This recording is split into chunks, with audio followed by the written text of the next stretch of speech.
एक बार की बात है, महात्मा बुद्ध के शिष्य आनंद कहीं जा रहे थे। रास्ते में उन्होंने देखा कि एक अधेड़ व्यक्ति एक चट्टान पर बैठा रो रहा है। वे उसके पास गए और बोले, क्या बात है वत्स, तुम कौन हो और क्यों रो रहे हो?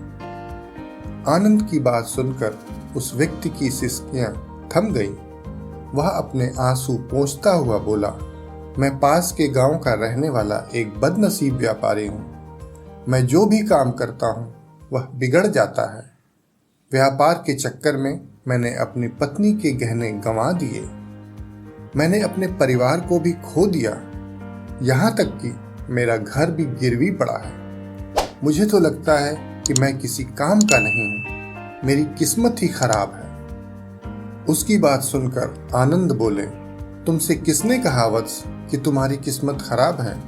जरा मैं भी तो जानूं कि तुम्हारी किस्मत में क्या खराबी है। वह व्यक्ति बोला, पहले मैं खेती करता था, पर हर साल उसमें घाटा होता था। कभी सूखा पड़ जाता तो कभी ज्यादा बारिश के कारण फसल बर्बाद हो जाती। इससे परेशान होकर मैंने व्यापार करने का निश्चय किया। मैंने पत्नी के गहने बेचकर अपना व्यापार शुरू किया, लेकिन मेरा व्यापार नहीं चला। शुरू में परिवार वालों ने मेरा साथ दिया, लेकिन जैसे जैसे मुझे नुकसान होने लगा, मेरे परिवार वाले भी मुझसे दूर हो गए। मैं यह सब उनके लिए ही कर रहा था, लेकिन अब वे लोग मुझे देखकर नजरें फेर लेते हैं और मुझे ही मेरे परिवार की दुर्दशा का जिम्मेदार ठहराते हैं। उस व्यक्ति ने एक लंबी सांस ली और फिर बोला, मेरा एक मित्र है, उसने भी मेरे साथ अपना व्यापार शुरू किया था। उसका व्यापार अच्छा चल रहा है। वह जब भी मेरे घर आता है तो अपनी सफलता की कहानियां सुनाता है। उसकी बातें सुनकर मेरे घर वाले भी कहते हैं कि उसे देख और कुछ सीख। हमें तो लगता है कि तेरे वश का कुछ भी नहीं है। उन लोगों की बातें सुनकर अब तो मुझे भी लगने लगा है कि शायद मेरे वश का कुछ भी नहीं है। अब तो मुझे अपना जीवन ही व्यर्थ लगने लगा है। मेरे मन में ख्याल आता है कि अपना जीवन समाप्त कर लूं।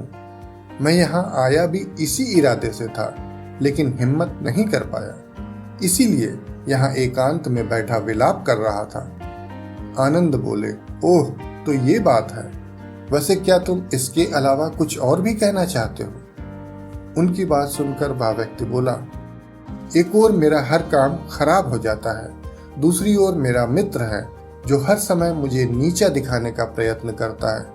मुझे समझ में ही नहीं आता कि मैं क्या करूं। आनंद बोले, क्या तुम अपने मित्र की बातें सुनकर दुखी होते हो? हाँ, मैं उसकी बातें सुनकर दुखी हो जाता हूं, उस व्यक्ति ने जवाब दिया। आनंद ने पूछा, तुम्हें किस बात का दुख होता है, अपने असफल होने का या फिर मित्र के सफल होने का? उनका सवाल सुनकर वह व्यक्ति एक पल के लिए सोच में पड़ गया। फिर वह बोला, अगर सच कहूं तो मुझे अपने असफल होने का उतना दुख नहीं होता है जितना कि मित्र के सफल होने का होता है। अर्थात यदि तुम्हारा मित्र असफल हो जाए तो तुम्हें खुशी होगी? आनंद ने प्रश्न किया। वह व्यक्ति बोला, हाँ, मुझे बहुत खुशी होगी। इसका मतलब है कि तुम्हारी खुशी तुम्हारे मित्र पर निर्भर है। आनंद बोले, अगर वह चाहे तो तुम्हें खुश कर सकता है, और अगर वह चाहे तो तुम्हें दुखी कर सकता है। तुम स्वयं से ना तो खुश हो सकते हो और ना ही दुखी। अर्थात तुम अपने मित्र के गुलाम हो गए हो, इसलिए तुम्हारा कुछ नहीं हो सकता। ऐसा ना कहे महात्मन, उस व्यक्ति ने हाथ जोड़ दिए। आपकी बातें सुनकर मुझे कुछ आशा बंध रही है। आनंद बोले, जब हम किसी से आशा बांध लेते हैं तो उस पर निर्भर हो जाते हैं। ऐसे में हमारी खुशी और दुख भी उस पर निर्भर करने लगता है। इससे बेहतर है कि तुम अपने आप से आशा बांधो। जब तुम ऐसा करोगे, साथ ही पूरे जतन से काम करोगे, तो तुम्हें सफलता अवश्य प्राप्त होगी। कहते हुए आनंद ने एक पल के लिए उस व्यक्ति की ओर देखा, फिर अपनी बात आगे बढ़ाई। तुम्हें लगता है कि तुम्हारा मित्र तुम्हें दुखी करने आता है, पर अगर विचार करो तो वह बातें तो सच्ची ही कहता है। वह अपने संघर्ष और अनुभव की बातें बताता है। तुम उन बातों से बहुत कुछ सीख सकते हो। तुम्हें इसके लिए उसका धन्यवाद करना चाहिए कि तुम्हें घर बैठे कुछ अनुभव मिल रहे हैं। तुम उन अनुभवों का लाभ उठाओ, नई शुरुआत करो, कर्म करते जाओ, हार मत मानो। एक दिन तुम्हें सफलता अवश्य मिलेगी। आज तुम जिसे अपना बुरा वक्त या बुरी किस्मत कह रहे हो, एक दिन यह बदल जाएगी। इसी के साथ तुम्हारे विचार भी बदल जाएंगे। और देखना, जब तुम्हारा अच्छा वक्त शुरू होगा, तब तुम्हारा मित्र भी तुम्हें अपनी सफलताओं की कहानियां नहीं सुनाएगा। तब वह अपनी असफलताओं की बातें बताएगा, ताकि तुम उसकी बातें सुनकर भ्रमित हो जाओ, तुम्हारा आत्मविश्वास हिल जाए और तुम गलत निर्णय ले सको। लेकिन उस समय भी तुम्हें अपनी बुद्धि का प्रयोग करना होगा। तुम्हारा मित्र जैसे आज तुम्हें दुखी करने आता है, उसी तरह वह उस समय भी तुम्हें दुखी करने आएगा, क्योंकि जिस तरह उसे दुखी देखकर तुम्हें मजा आता है, उसी तरह उसे भी तुम्हें दुखी देखने में उतना ही मजा आता है। वह व्यक्ति बोला, आपने सही कहा, लेकिन मेरा सबसे बड़ा दुख ये है कि मेरे परिवार के लोग भी इसमें शामिल हैं। वास्तव में मैं तो अपने परिवार के लिए अच्छा करना चाहता था, लेकिन वे लोग भी मेरी बात नहीं समझते हैं। वे भी मुझे गलत कहते हैं और अब तो वे मेरे साथ भी नहीं हैं। आनंद बोले, मैं सब समझ गया। तुम सांत्वना चाहते हो। वास्तव में इस दुनिया में सभी लोग सांत्वना ही चाहते हैं। हम चाहते हैं कि हम जब भी कुछ करें तो लोग हमारी प्रशंसा करें, लेकिन आमतौर से ऐसा नहीं होता है। इसलिए हम दुखी हो जाते हैं। हमें लगता है कि हमारे मित्र, परिवार वाले सब मतलबी हैं।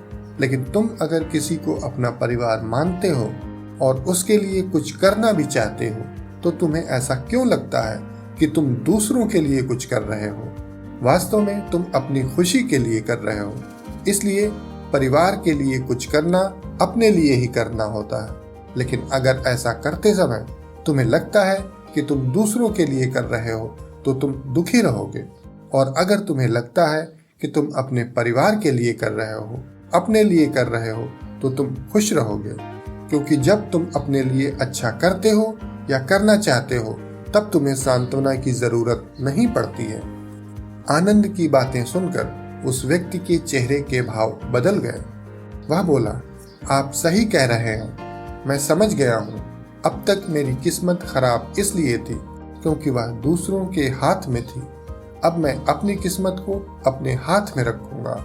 मैं फिर से प्रयत्न करूंगा, पूरे मन से काम करूंगा, और जब तक सफलता नहीं मिल जाती, चैन से नहीं बैठूंगा। उस व्यक्ति की बात सुनकर आनंद मुस्कुराए और उसे एक छोटी सी डिबिया देते हुए बोले, इस डिबिया को हमेशा अपने पास रखना। इसमें एक ऐसा राज है जो तुम्हें बड़े से बड़े दुख से भी बाहर निकाल लेगा।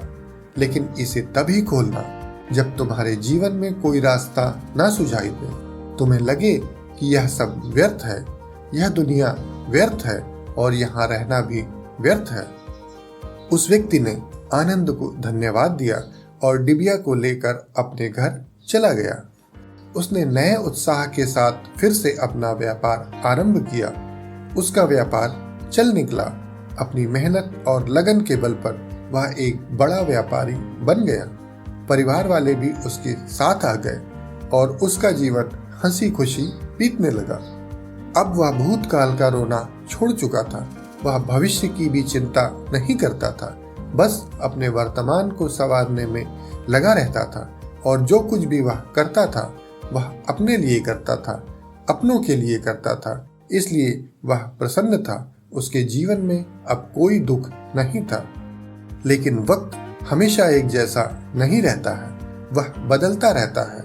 उसके जीवन में भी बदलाव आया। एक दिन उसके राज्य पर पड़ोसी राजा ने चढ़ाई कर दी। उसके सैनिकों ने चारों ओर लूटमार मचा दी। उन्होंने व्यापारी का सारा धन लूट लिया। उसके घर में आग लगा दी। जान बचाने के लिए उसे अपने परिवार के साथ वहां से भागना पड़ा। वह व्यक्ति अपने परिवार के साथ कई दिनों तक इधर उधर भटकता रहा। वह दाने दाने को मोहताज हो गया। उसका बच्चा बीमार हो गया। इलाज के अभाव में वह तड़पने लगा। यह देखकर उसका हृदय चीत्कार कर उठा। वह कैसे अपने बच्चे का इलाज कराए। उसके पास तो खाने के लिए भी पैसे नहीं थे। ऐसे में उसे एक बार फिर निराशा ने घेर लिया। उसे लगने लगा कि उसका जीवन व्यर्थ है, सारी दुनिया व्यर्थ है, किसी भी बात का कोई मतलब नहीं है। भले ही आप जीवन में कितना भी कुछ कर लो, कितनी भी सफलता हासिल कर लो, पर अंततः यह जीवन समाप्त ही होता है। तो फिर ऐसे में जीवित रहने का क्या फायदा। इससे तो अच्छा है कि वह अपना जीवन समाप्त कर ले।